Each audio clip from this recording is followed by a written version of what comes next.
Fala pessoal, sejam bem-vindos aí a mais um vídeo do canal Swift para Todos. Hoje um tema que quando eu comecei foi muito difícil de entender, demorou um tempo para entrar na minha cabeça, mas porque não tinha vídeo em português e em inglês eu na época não estava entendendo muito bem. Então é um vídeo que eu especialmente acho muito importante, sabe? A gente vai falar hoje sobre Delegate, navegação, é, transição de informação entre classes, né? O Delegate não pode ser usado só para navegação, ele não precisa ser usado só para navegação. O Delegate tem inúmeros usos, ele é um protocolo, né? Ele é um contrato, mas hoje eu vou estar ensinando para vocês como utilizar o Delegate para navegação, tá? E mais para frente a gente aborda outros temas com ele. Então, como eu disse, pessoal, o Delegate ele é um protocolo, tá? E esse protocolo, ele é como se fosse um contrato, tá? Então, basicamente, ele vai definir uma cláusula no contrato e todas as classes que querem utilizar esse contrato têm que implementar as cláusulas, beleza? Então, é como se você criasse uma regrinha que vai obrigar as pessoas a fazer tal coisa porque você quer garantir que aquilo vai ser feito. Então, por exemplo, você está vendendo a planta de uma casa e na cláusula tem que ela tem que ter porta. Então, todo mundo que comprar uma casa, independente se for uma casa X ou Y, vai ter que ter a porta que abre, beleza? Vamos ver na prática como funciona? Então, a primeira coisa que a gente vai fazer aqui é na nossa view, a gente vai vir em New File, a gente vai criar um delegate para view, tá? Então, vamos criar aqui um intro screen Swift delegate. Por quê? A gente quer trafegar de uma classe, ou seja, a ação desse botão que já funciona. A gente fez lá na aula de como construir uma tela utilizando View Code. Se vocês não viram a construção dessa telinha aqui, pode voltar lá nessa aula, tá? Que tá tudo explicadinho. Mas já tá realizando aqui, tanto que se eu clicar aqui no botão continuar, ó, clicou no botão, beleza?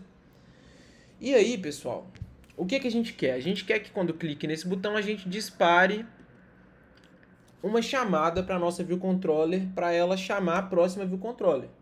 A gente quer que essa ação seja feita não pela view, porque não é o correto, beleza? Então o que a gente vai fazer aqui? Vamos criar aqui o nosso public protocol, tá? Ele vai chamar intro screen Swift delegate. Vai ser do tipo nObject, pessoal. Vamos criar o escopo dele. Beleza, criamos o nosso contrato, nosso protocolo. O que eu vou fazer agora? Eu vou pôr as cláusulas desse contrato. Tudo que precisa ser feito. Então vamos criar aqui uma public func que vai se chamar... para a gente não confundir, geralmente, se eu estivesse envolvendo, eu colocaria button action ou continue action. Mas vamos chamar aqui de delegate action, ação do delegate, para ficar mais claro para o vídeo. Então, pessoal, o que eu estou falando aqui? Todo mundo... Ah, é verdade, não pode usar public. Eu já coloquei o public aqui. Todo mundo, pessoal, que for instanciar esse protocolo, todo mundo que for usar esse contrato, vai precisar criar uma instância, vai precisar colocar o código dessa função, vai precisar definir o que ela faz, beleza? Então vamos fazer o seguinte, vamos copiar esse nome aqui para a gente adiantar um pouco. Vamos criar aqui agora, dentro da nossa view, uma instância desse delegate. Então a gente vai criar uma public weak. Por que weak? Mais para frente eu vou explicar para vocês.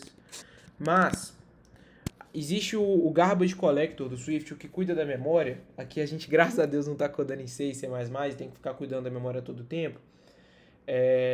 Existe o garbage collector que chama arc, e quando você coloca o weak, basicamente ele não adiciona essa variável ali e ele não guarda essa referência, porque quando a gente for para a próxima tela, a gente não quer que essa referência, essa variável esteja ali na memória, porque a gente pode fazer muito disso e uma hora estourar a memória do nosso app. Então o weak é para isso. Então public weak var delegate de qual tipo, pessoal? Do nosso tipo ali, do delegate que a gente acabou de criar. Beleza? A gente vai colocar opcional só para não ter que instancializar ele aqui.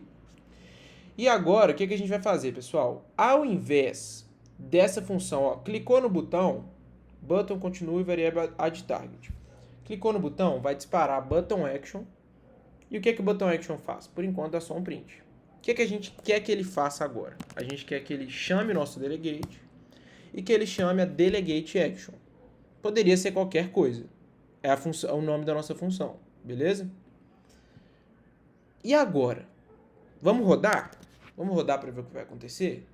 Eu já dou um spoiler que não vai acontecer nada. Por quê? Porque a gente está chamando a delegate action, mas a delegate action não faz nada. Pera aí, quando a gente define uma função, por exemplo, setConstraints, a gente falou o que ela faz e aqui a gente chama ela, né? Vamos clicar aqui só para confirmar? Realmente não aconteceu nada. Então aqui a gente está chamando, mas onde que a gente está definindo a ação desse método? Então a gente vai definir em quem for utilizar o contrato. E quem vai utilizar esse contrato? A outra classe nossa que a gente quer comunicar, que é a IntroScreen Swift View Controller. Então vamos estender essa classe, vamos dar uma extension dessa classe, IntroScreen Swift View Controller, tá? Com o nosso delegate. Então, IntroScreen Swift View Delegate. Vamos abrir o escopo, beleza. Se eu rodar agora, ele vai falar para mim o seguinte, olha, você não colocou as cláusulas do contrato, does not conform to protocol. Então, vamos dar um fix nisso. E olha só, olha o que o próprio Xcode trouxe pra gente. Ele trouxe a delegate action, só que é pra gente implementar. Então a gente tem que implementar esse delegate, pessoal.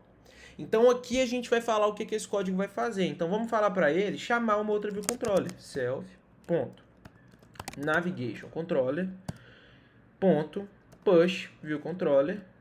Ele vai empurrar não. Perdão. Ele vai empurrar uma nova view controller para a pilha de navegação. Então ele vai pegar a pilhazinha, pensa que a gente está empilhando cartinhas de Pokémon, e ele vai colocar, a gente está atualmente na cartinha número 1 ali do Pikachu, e a gente vai pôr a do Charmander em cima. Então é como se a gente falasse aqui, ó, coloca tela Charmander, e aqui é tela Charmander, tá? Como a gente ainda não criou a próxima tela, a gente vai ver isso no próximo vídeo, vamos chamar a nossa própria View Controller. Então, IntroScreen View Controller. Opa, só um segundo. Perdão aí pelo bug, pessoal. Tem uma cachorrinha bem brava aqui. Vamos dar um animated true. Por que a gente vai dar true? Porque esse true é aquela animaçãozinha. Opa, IntroScreen Swift View Controller. É porque eu tenho outro IntroScreen aqui no projeto, pessoal. O animated true vai dar aquela puxadinha de lado no app. Vou mandar rodar. Se você, em alguns casos, você pode querer que ele não tenha essa animação. Se eu clicar aqui, não vai acontecer nada, pessoal. Mas o delegate já está sendo chamado. Só que por quê? Agora um outro conceito bem importante. Vou colocar um breakpoint aqui. Cliquei em continuar. Aqui no LLDB, eu vou dar um PO delegate. E a gente vai ver que está nulo. Por quê? A instância na nossa view controller não foi inicializada. Ou seja, a gente implementou ele, beleza, mas ele não existe aqui. A gente declarou essa variável, mas ela não existe aqui. A gente não inicializou ela no deadload, no setup, no construtor, no init. Então o que a gente vai fazer? Vamos fazer aqui um contentview.delegate, vai ser igual à própria classe, a self. Quando a gente mandar rodar agora, vamos só tirar aquele breakpoint ali para ele não atrapalhar a gente. Continuar. Olha só, pessoal, navegamos. Então, agora a gente já tem aqui uma navegação na nossa view controller. Poderia ser uma outra tela, a gente ainda não criou, a gente vai criar um app inteiro junto aqui. Então, é isso, pessoal. É assim que funciona o delegate. Ele tem inúmeros usos, a gente vai usar bastante. E é isso aí. Na próxima aula eu vou ensinar para vocês um outro método de comunicação entre camadas, que é chamado de closures, beleza? São variáveis que carregam blocos de código. Se você programa em C# ou JavaScript, você conhece algo similar, arrow function, callbacks ou listeners, beleza? E se você ficou aí até agora, eu peço que deixe seu like, se possível, ative as notificações e se inscreve no canal. Até a próxima, pessoal. Espero estar ajudando vocês e qualquer dúvida é só me chamar. Tchau, tchau!